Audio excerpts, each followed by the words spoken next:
Belum usai menuntaskan kemelut permasalahannya di tubuh Parsi, Roy Marten harus berurusan dengan pihak berwajib. Diberitakan bahwa Roy tertangkap tangan membawa narkoba.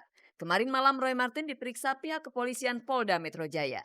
Saat para wartawan menunggui proses pemeriksaannya mendadak Henry Yosodiningrat mendatangi Polda. Wah, apa nih kaitannya Ketua DPP Granat sekaligus pengacara ini dalam permasalahan Roy Martin? Miss call dari Roy, saya telepon, saya tanya sama dia.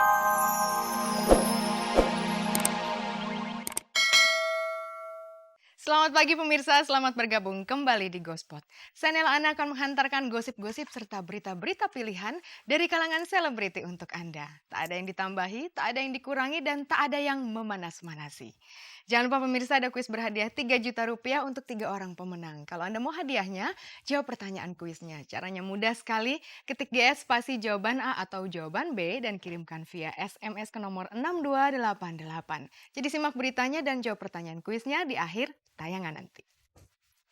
Bersama Gospot Anda tak perlu was-was ketinggalan berita. Dan pemirsa, inilah sajian segar dari meja redaksi Gospot untuk Anda yang memang haus akan berita-berita dari dunia selebriti.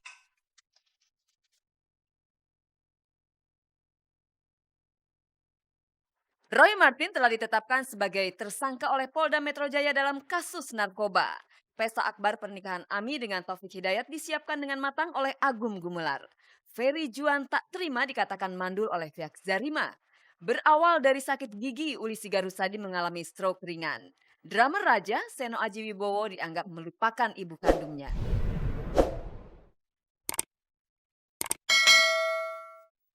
Pemirsa, kemarin siang polisi menggerebek sebuah rumah di daerah Ulu Jami, Jakarta Selatan yang memang menjadi target operasi kepolisian. Dan tidak disangka-sangka, aktor senior Roy Martin dan 2 orang temannya berada di dalam rumah itu bersama satu paket syabu-syabu seberat 0,0 sekian. Akhirnya Roy Martin dan 2 temannya diringkus dan ditahan di Polda Metro Jaya.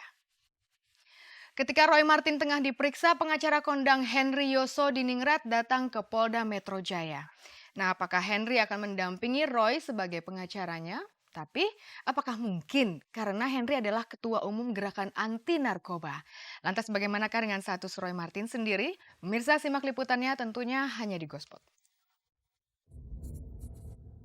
Belum usai menuntaskan kemelut permasalahannya di tubuh Parsi, Roy Martin harus berurusan dengan pihak berwajib. Diberitakan bahwa Roy tertangkap tangan membawa narkoba. Kemarin malam Roy Martin diperiksa pihak kepolisian Polda Metro Jaya. Saat para wartawan menunggui proses pemeriksaannya mendadak Henry Yosodiningrat mendatangi Polda. Wah, apa nih kaitannya Ketua DPP Granat sekaligus pengacara ini dalam permasalahan Roy Martin? Miss call dari Roy, saya telepon, saya tanya sama dia, Nandy, ada di mana? Aku ada kesulitan, sekarang aku dari kantor polisi. Terus soal apa? Ya wis, kesini aja dulu. Ya, Belum tahu ya, kasusnya, Pak? belum tahu. Kan untuk menolong bukan sebagai pengacara. Teman saya di kantor polisi ya saya datang. Ya kalau ini kasus narkoba ya saya nggak mau pegang kan. Selama beberapa saat Henry dimintai keterangan oleh pihak penyidik. Apakah benar aktor kawakan tersebut terlibat kasus narkoba? Ternyata dia di satu tempat, kemudian digerebek, katanya menggunakan narkoba. Jenis apa saya nggak tahu, ya. Kemudian artinya jelas bahwa dia di sini sekarang dalam kaitannya dengan penyalahgunaan narkoba. Kondisinya baik, ya kelihatan dia shock ya, dia capek mungkin lemes. Sebagai sahabat, sebagai kawan saya prihatin. Ada kabar yang menyebutkan bahwa Anwar Fuadi telah menginformasikan ke pihak berwajib bahwa Roy Martin diduga terlibat kasus narkoba. Saya kira bukan. Ini saya kira karena kehebatannya pihak kepolisian. Bukan karena persoalan perbedaan pendapat dengan saya. Saya belum pernah melihat secara langsung dia memakai narkoba. Pengacara Roy Martin, Nazarudin Doa Ahmad memberikan keterangan bahwa status kliennya Roy Martin bersama ketiga orang temannya telah dinyatakan sebagai tersangka. Kemarin siang Roy Martin kedapatan sedang mengkonsumsi sabu-sabu seberat 0, sekian gram di Jalan Haji Baung nomor 3, Ulu Jami, Jakarta Selatan. Saat ini para tersangka masih ditahan di Polda Metro Jaya. Statusnya tersangka. Barang buktinya apa aja, Pak? Sabu-sabu. Berapa banyak, Pak? Nggak tahu saya jumlahnya 0,0 sekian gitu loh. Saya akan besuk. Saya akan besuk dia. Saya akan besuk dia karena dia sahabat saya. Aku sudah mau warning dia. Ya, bahkan lihat koran hari ini dia menantang aku. Tapi jujur dia ditangkap bukan karena aku, tapi karena prestasi pihak kepolisian. Roy, kau sahabat aku. Tapi sebagai pemakai narkoba, kau musuh aku. Rasain lu sekarang. Malam itu juga keluarga Roy menjenguknya. Di antaranya adik Roy Martin, Chris Salam, dan salah satu putranya Galih Martin. Kan itu belum apa ya, itu belum ada tuduhan dia pemakai apa, dia tersangka atau dia apa ya, karena ini juga masih dalam proses kan.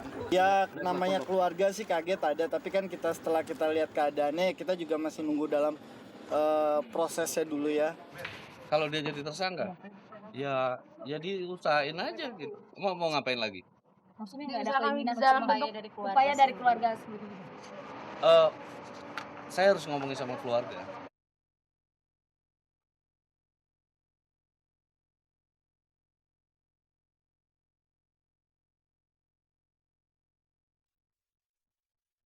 Sekali terjerumus di lembah hitam narkoba, butuh ekstra tenaga untuk keluar dari jeratannya. Kamis kemarin, kediaman keluarga Agung Gumelar sudah diselimuti tenda putih raksasa. Ini pertanda bahwa rangkaian acara pernikahan sudah dimulai.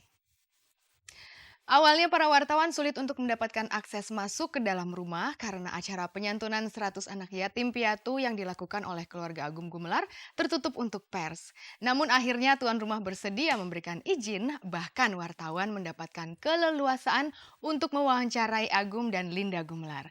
Nah, seperti apakah suasana acara tersebut? Inilah Gospot.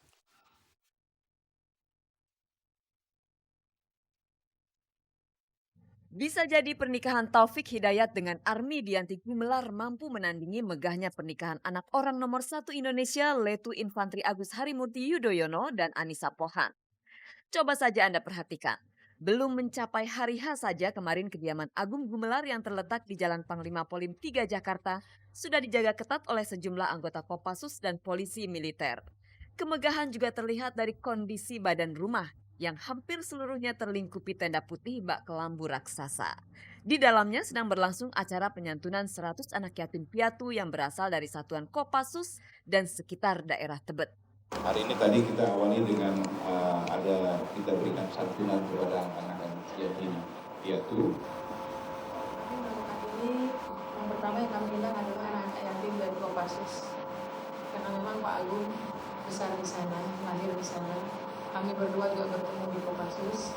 Banyak sekali anak-anak yatim yang ada di Kopassus yang kita perlu menuntun mereka di tengah-tengah kebahagiaan kami. Dan juga ada anak-anak yatim dari daerah Tebet yang itu ibunya itu ada yang tukang cuci, ada yang kerja di pasar. Dan memang kami secara murah kami mengundang mereka karena untuk membagi kebahagiaan yang ada dalam diri kami sekeluarga. Sebagai orang tua dari calon mempelai putri, sudah menjadi tradisi jika keluarga Agung Gumelar yang menanggung sebagian besar biaya hajatan. Kabarnya biaya yang dikeluarkan mencapai 3 miliar rupiah. Jika menilik dari persiapan yang matang, mulai dari desain undangan yang eksklusif, tempat pelaksanaan pernikahan di hotel berbintang, sampai tamu-tamu yang diundang mencapai 3.000 orang. Angka 3 miliar rupiah bukan angka yang mustahil. Kalau soal budget ya saya membaca itu di mana di tabloid atau saudara-saudara bahwa 3M gitu kan. Saya kok tidak yakin 3M ya. Mengapa saya katakan saya tidak yakin 3M? Karena begini, saya sendiri tidak mengeluarkan uang sebesar itu.